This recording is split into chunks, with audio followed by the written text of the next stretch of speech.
Alright, what's up y'all, it's LakerFan here. As you can see by the title of today's video, we're here to re-rank all of the defensive badges in NBA 2K22 Next Gen in tiers for Season 3. So, in case anybody's new to the channel, what we did for Season 2 is, we also re-ranked these. So, long story short, the text color is going to indicate what I ranked them for Season 2. So if it was purple, it was in the E tier. If it was blue, it's in the D. Green, it was in the C. Yellow, it was in the B. Long story short, you get the deal. These are all my Season 2 rankings. So, long story short, this is how I had the rankings set up. Now, if you're looking at this, not pointing at any like culprits here, but if you're looking at this, there are some that are going to rise up on the list. There are some, not any other culprits, that will go down very tremendously. So, we're here to talk about that in today's video. I hope y'all enjoy. If you do, for to drop a like, sub if you're new, turn on them noties, all that good stuff. And like always, let's try this 1,000 likes. Also, if you guys want to leave any feedback in the comments, feel free to do so. I would really encourage you guys to give your opinion on my tier list, or if you think things are out of place, or if you think I got them just right. Whatever you want to say, or if you want to just put your favorite badge in the comments. All things are appreciated when it comes to the comments, likes, whatever the case may be. So,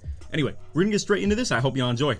Alright, so to start our list off, we're going to go with Ball Pest. Like I said, we're going to start from the bottom and go to the top. So Ball Pest is going to be first, then we'll go to Ball Stripper, Post Move Lockdown, so on and so on. So, with this, I have Ball Pest staying in the E tier. I don't think this really belongs to go anywhere different. We're not going to spend too much time talking about the early garbage badges either, but I don't believe any defensive badges belong in the F tier as far as this year's game goes. Like, in the past, there were things like Pass Fake Maestro, Pump Fake Maestro, useless badges where it made no sense to have activated. And those are just completely useless, awful badges that did not belong on any build at all, and they're just troll badges. So they definitely belong in the F tier. In my opinion, on 2K22 Next Gen, there are no defensive badges that deserve that low of a ranking. So Ball Pest is going to stay in the E tier. Overall, my impression of Ball Pest is it helps small guards prevent yourself from getting backdoor cut on, or in some situations where you're trying to defend the perimeter where they're running dexes, off-ball, you know, cuts and stuff like that, or the wraps where they're running from wing to wing across the ball handler's face.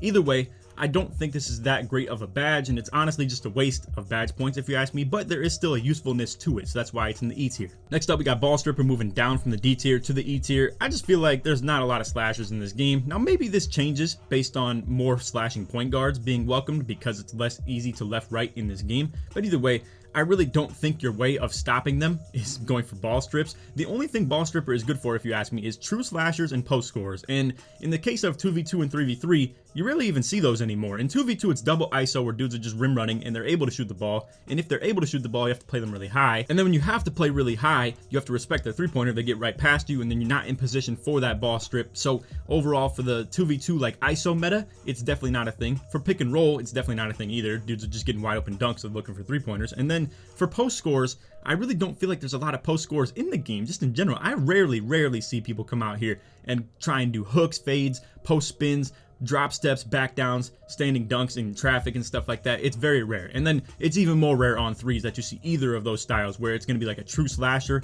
or a post scorer on 3v3. So overall, I don't think Ball Stripper is really that valid, but we may see an uptick in actual slashers or people who do look to rim run a little bit more with the patch to left-right considerably. But overall, you're not going to see many people on non-shooting builds. So it's hard to really give ball strip a lot of value if you're not in position for those easy ball strips down low. And then we also have post lockdown moving from D to E tier as well. I feel like with these two badges right here, the moral of the story is there's not enough people in the game that play by this style for you to ever really be able to just run the badge consistently or constantly throughout the course of you playing the game.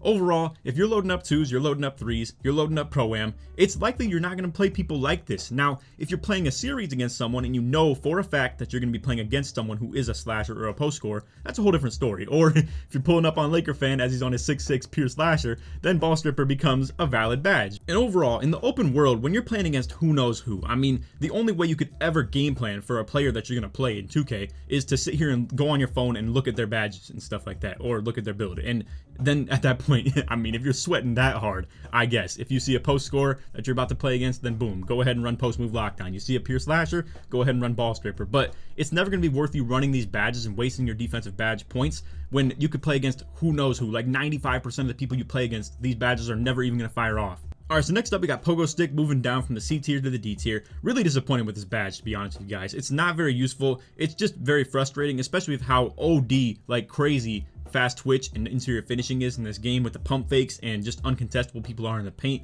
It's doable. You have to jump at the right times though, and when you have to jump at the right times, people will literally just sit there pump faking like crazy, waiting for you to jump, and then with fast twitch, you cannot counter it with Pogo Stick. It doesn't work good enough, and I really feel like this would be a good game for Pogo Stick to work well.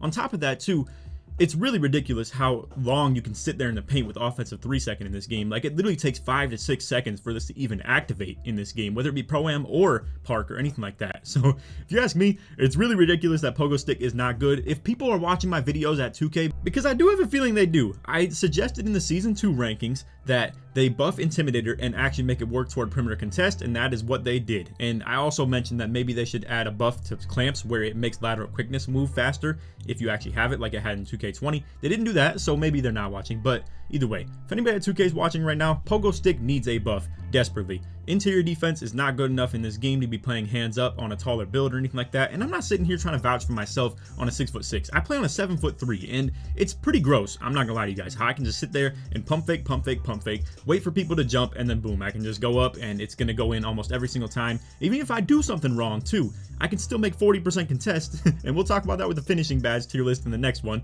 where Grace Under Pressure and Mouse in the House are just ridiculous combined with being 7'3" and 99 close shot. And don't be wrong, you still should be good at doing that stuff if that's what you made your build for, but it's pretty gross, I'm not gonna lie to you guys, and Pogo Stick could really fix the game to an extent. Now, I know a lot of people think this is a no-skill badge. I feel like finishing down low with Hall of Fame fast twitch and ridiculous finishing stuff like that is no skill. So overall, I would like Pogo Stick buffed, and it'd be really cool to see. But overall, right now, it's just not a good badge. But anyway, moving along, we have Defensive Leader coming at the C tier. This badge right here is a must-have in Pro-Am. Someone on the court has to have the badge. If you have it on Hall of Fame, your whole team is going up by 4 attribute points on defense. If you have it on Gold, which is very expendable and very easy for people to afford in most situations, I think all you need is like 85 or 87 plus in a certain category, whether it's perimeter D or interior D. Someone on the court should probably have that. I'm gonna be real with you guys. So to have Defensive Leader on at least Gold is definitely a good idea. Now, the problem with it is the less people you have on the court, the less reasonable it becomes to use. So if you're playing 2v2, there's not much sense in running Defensive Leader. If you're playing 3v3, I would say the only person who should have this is probably the point guard, so that you can boost your lockdown and your big man's defense, or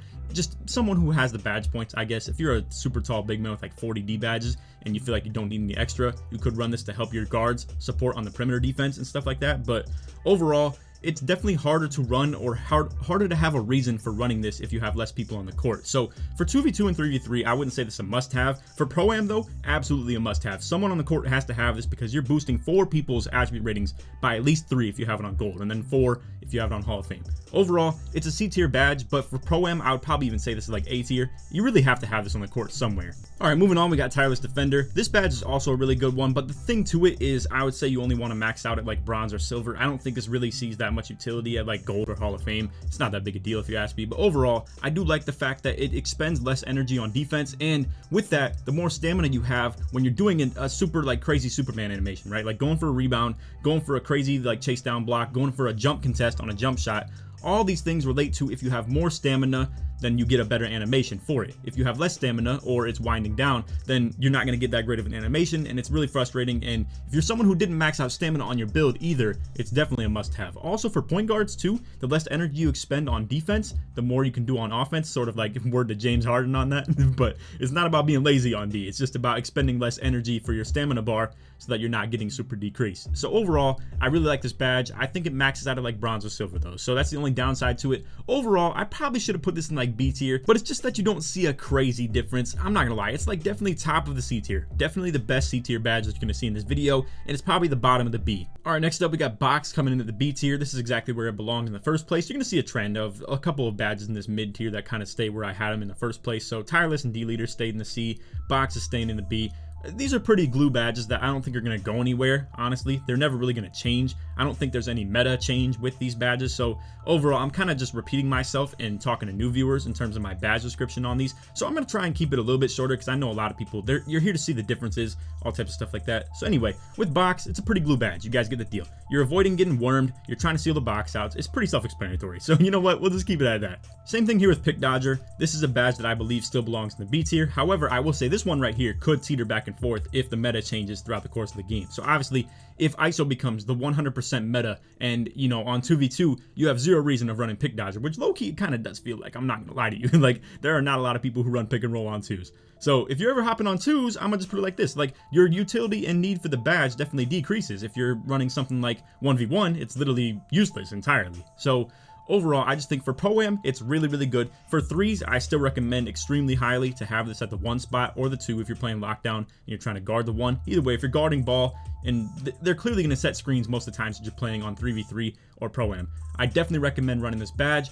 But overall, it's not amazing and game-changing by any means. Now, what is game-changing is this badge right here. So, Intimidator is going to take the biggest jump of any badge in this tier list, going from B to the S tier. So, the reason for this jump, it is now tied to perimeter contest as well as it was already tied to interior contest. Now, the interior contests aren't super crazy good. I'm going to be real with you. Like, we can clearly see if you're playing hands-up defense, you don't get that great of contest. But overall, the fact that it is now tied to perimeter contest, and I've seen it firsthand, bro, it is insane. On these 6'9s and above, you can get 95 block rating, Hall of Fame Intimidator, and it's crazy, bro. Hall of Fame Intimidator goes nuts. Gold is still pretty good as far as I've seen, and if you can get it on a guard build or a lock build on at least like bronze or silver, it still makes a lot of sense to do. But what is so glitchy about this right here, and we'll talk about this, and I'll just give it away, Interceptor is in the S tier. It's definitely the best defensive badge in the game. It's just simple as that. Now, Interceptor and Intimidator being on Hall of Fame is crazy pair. Can you do that on many builds? No. The 6'9" glitched out metric that we've been making builds on though, and if you guys want to check that out, I have plenty of videos showcasing that.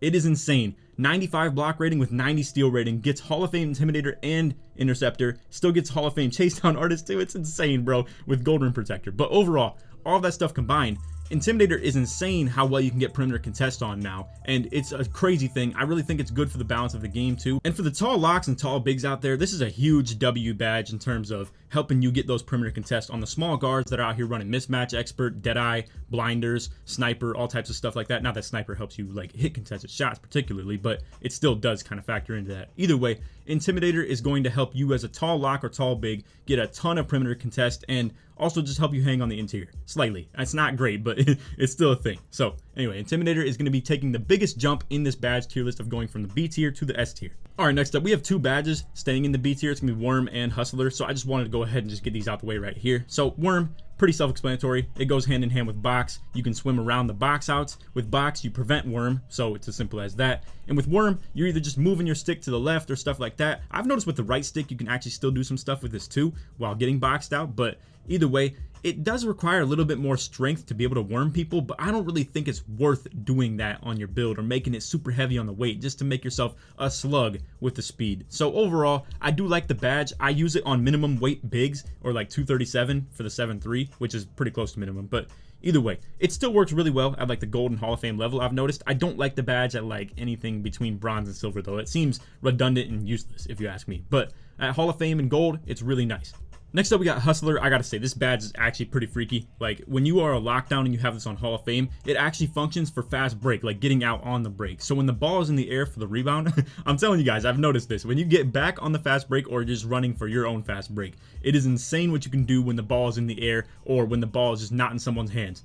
I gotta say, this badge is really good. And then on top of that too, obviously going for loose balls and stuff like that too. Long story short, whenever the ball is on the ground, rolling around and someone's trying to get it, or it's just bouncing around, or it's a free board or something like that, it's up in the air, you are going to move quickly. It's as simple as that. That's what I've seen from it, and it's a really elite badge in that sense. If you want to run it on a high level, it's up to you. It's pretty accessible for almost anybody, to be honest with you. Like, I think even 7.3 big can have this on like gold or maybe even Hall of Fame still. But anyway, Hustler, definitely a W badge. I will say there's kind of like anything from B tier and up is very reasonable to run no matter what you're doing. And then again, like to kind of backtrack, defensive leader is good in certain situations and tireless defender is good, but only at a certain level. Really anything that's like C tier or above, or I would say probably more so B tier and above, is very usable in the right sense. Now next up, for these next 2 badges, I gotta sit here and say I'm just gonna go ahead and reveal them at the same time. It is very disappointing, I'm not gonna lie to you guys. Like, these 2 badges took an absolute pitfall. So we have Menace coming in from A tier going down to C, and we have Pickpocket coming in from A tier down to D. So with these 2 badges, very, very disappointing. I gotta say, Menace is just not as good as I planned for it to be. I don't think there was ever really a nerf to it, to be honest with you guys. I just thought this badge could be better than what it actually was, where I was hoping you would lower their attribute points. And to be fair, actually, they did kind of nerf it to an extent. Because of nerfing the pickpocket steals and the pluck steals, they nerfed menace unintentionally with that, where with menace, I feel like what you were doing was you were lowering their attribute ratings while you were super guarding them super close, right? And while you're guarding them super close, you were dropping their ball handle rating. And because the pluck steals were really good, those two things tied in together with pickpocket and menace, where you're lowering their ball handle ratings and you were dropping like all types of stuff that was super pivotal for that. Then you're going for that pluck steal and boom, you're just getting it. With that, I gotta say, they made pickpocket abysmal. I might even sit here and say this is probably like an F tier or E tier badge. I keep it here because it's still relevant to an extent, but it almost feels like you get less steals when you have pickpocket at a high level. It sounds so dumb. I promise you guys, this is my perspective in playing with it and playing with guards who have it too. But this has definitely seen its way out of the guards like badge list and stuff like that, whatever they're running, or lockdowns, whatever the case may be. I don't see a lot of people run this badge at all anymore, and it's because it's just abysmal. It's so bad. And again, with menace, sorry to kind of extend that description on it so long, but I really feel like this could have been a good badge, and it just isn't. I feel like it doesn't really help you drop their quote-unquote 3-point rating. That would have been another thing too, is maybe it helps people not hit as many smothered jump shots on you. I don't think that even factors in. I don't know what menace even does anymore besides help you double team players. So overall, you know what, let's stop BSing. I'm gonna move menace down to D tier too, because it doesn't belong in the even same breath as tireless defender and D leader. Overall, these two badges not good anymore, and to be honest, it's very disappointing. All right, next up we have rim protector, moving up from A to S tier. Now, one thing I just want to get out of the way, and we're gonna go ahead and just do this right now because I've already explained interceptor is going to be S tier. This top of the S tier right here with interceptor and intimidator, I'm gonna order it in this way because these two belong in S plus. These are the two best badges in the game on defense now, 100%. And I don't think anything else that's gonna be in S tier belongs in that category. However, the badges that are in A tier, I feel like just aren't as good as the bottom S tier ones. So sorry if that's hard to understand, but it'll make sense when we get to that point. Long story short, rim protector is better than other A tier badges, but it's not as good as intimidator or interceptor. Anyway, with rim protector, when you get blocked, it's boosting your takeover and your teammates takeover tremendously. If you run double rim take as well, like stuff blocks and paint intimidation, or just double stuff blocks, you're getting crazy takeover off those blocks. On top of that too, it still helps you block shots, and also on top of that too, it unlocks snatch block animations. So overall, it's a really good badge. It's definitely like one of the best things you can run as a big man. Makes a whole lot of sense. You're never going to run this at any level lower than the maximum, if you ask me. So if you're a lock and you can get on bronze, you absolutely want to do so. Or silver, you can get it. You definitely want to do so. If you're like a tall lock, but you can't afford the Hall of Fame rim protector, you definitely want it on the gold maximum that you can get. And for bigs, never anything less than Hall of Fame. Simple as that, really, if you ask me. All right, next up we have clamp staying in the A tier. This badge is actually pretty good now, considering that people can't go so horizontal left or horizontal right, or even backwards left, backwards right when they're dribbling. The zigzag stuff is not that good anymore. Now, with that said, you can still, I don't know how to explain to you guys if you're like a casual who doesn't really like understand how the patch worked, but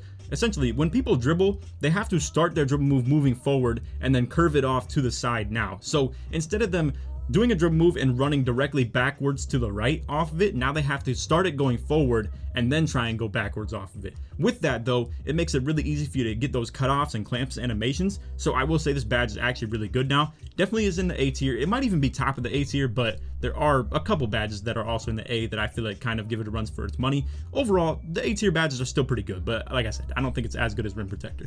But for the perimeter defenders out there, this is one of the best badges you can run, aside from, like I said, interceptor, intimidator, and we'll talk about a couple when we get to that point. Next up, we have rebound chaser, an absolute must-have for bigs out there. If you can get it on at least gold, that's definitely doable. The Hall of Fame level requires you to have 99 rebound rating, so it is a little bit specific. And to get that 99 rebound rating, you have to be probably like 7 foot plus, and you got to go super heavy on the weight. What makes it most convenient in my eyes, if you go 7'3", and it's almost minimum on the weight, you got to go like 237, and that gives you the Hall of Fame rebound chaser at the max wingspan. And for those 7'3s, it really is freakish how good they are at rebounding. If you guys have seen the glitched out 6'9" that I'm talking about, what's even funny is you could get Hall of Fame Intimidator, Hall of Fame Interceptor, and Hall of Fame Rebound Chaser on that build if you max out the weight. It's ridiculous how stupid that 6'9" is, but overall, it's a goated build, and this is a pretty good badge right here too. So to stay back on track with this badge, I mean, just to kind of summarize what it's good for, rebounding. Simple as that, right? Tracking things down, grabbing them out the air, whatever the case may be, it's definitely good. And I gotta say, bro, it feels like when you have Hall of Fame on this, it's almost like a magnet that just comes to you. The ball is like attracted to your player when you have 99 rebound and Hall of Fame rebound chaser. Now, I don't know if the rebounding is more tied to the actual rating itself, or if it's more so tied to the badge, but overall, you have to have 99 rebound to get Rebound Chaser on Hall of Fame. So they're kind of tied hand in hand. And 91 is what you need to be able to get it on gold. I think it's a pretty comfortable level to hit as well. All right, next up on the list, we have Chasedown, moving from the A tier to the S tier. I gotta say, really, really good badge. And especially with how people are probably gonna be doing a little bit more rim running now on their guards, or having guards that have some driving dunk on them. Having Chasedown is going to shut that down. I promise you guys, if dudes go in there with like 65 driving dunk or 75 driving dunk, I understand that they have quick drops and stuff like that, but you can still easily get in that play and play for that Chasedown block. And if they're dumb enough to not be running quick drops as like one of their only dunk packages, or, you know, they're trying to have fun, and I hate that, you know, people who have fun are going to get absolutely destroyed because of this, but Chasedown Artist is going to help you a ton with that. I do think I'm probably one of the only people who thinks this way, but I think the higher you go on the badge, the better Chasedown animations you get and the more speed you get on them as well. A lot of people are of the belief that you only need it on like bronze or silver, but me personally, I love this at the highest level you can get it, and it really is nasty, the ability you can get Chasedown blocks with this badge active. Alright, so next up we have Brick Wall. This is going to be staying in the S tier. It's one of my only S tier badges I even had on Season 2 list. And I gotta say, Season 2 was definitely the patch or the update of the offense. Season 3 is the update of defense. You have so many good defensive badges in this game. Ironically though, this is more so an offensive badge that's in the defensive list. So it's a little bit ironic. But this does still feature in to help you on defense. Brick Wall is more so, like I said, for setting screens and stuff like that. We all know that. But this does feature into you preventing yourself from getting back down. It's like moving truck, if anybody didn't know that factors into this badge right here. So it also is bruiser too. It drains people's stamina when you hit them with screens, like big body ones. So overall, Brick Wall, fire badge. It's probably going to stay in the S tier all year unless screens get super nerfed into the ground. And then even at that point, it probably still stays in the A or B tier at absolute worst. So anyway, Brick Wall, super fire badge, W entirely, and it definitely belongs in the S tier. All right, so next up we have ankle braces. This one is going to be moving down from the S tier to the A tier. It's still a very, very good badge. I want to advocate for that 100%. I think all badges A tier or above are absolute W's, super fire. If you have them on like B, like the Box Worm and Pick Dodger and Hustler, that's still pretty good. Anything B and above, like I said, is really good. Anything A and above though is like really top tier, upper echelon badge. So with ankle braces, this prevents you from getting stunned on tight handles animations. That's what I love it for the most. Now, it does still have a second ability of stopping you from getting your ankles broke. So often, it's not going to do it entirely, but it definitely still does help with that. Although I really rarely see ankle breakers in the first place anyway, but overall, ankle braces is still really good for those tight handle stuns not happening, and it's super important for that if you ask me. Now, with that, it is a little bit harder for point guards to dribble now, and it's harder for them to get open with that, and you're not chasing them as hard as you did originally. So the tight handles don't happen as much. It's still definitely a thing that some guards are crutching onto in terms of still allowing them to get open off that stuff. So overall, I definitely think ankle braces is really, really good, but this is the one thing that we absolutely needed in Season 2 to be able to hang on to those guards. And now you don't exactly need it so much, but it's still a really, really good badge for the tight handle stuns being prevented. So anyway, that is all for the video. Hope you all enjoyed. If you did, drop a like, sub if you're new to on noties, all good stuff. And like always, try to 1,000 likes. If you made it to the end of the video, put D or defense in the comments to show your support to made all the way through. And again, if you have any feedback, any comments you want to leave of a difference in opinion, or just leaving what your favorite badge is on defense, feel free to do that as well. So anyway, that's all for the video. Stay tuned for the finishing, playmaking, shooting, and the takeover ones for this as well. We'll probably try to do that all within 2 weeks or so. I want to spread these out a little bit more than I did last season though, where I just crammed them all into like literally 5 days in a row. We're probably going to upload a video in between every tier list video that I do. So it'll be defense, different video.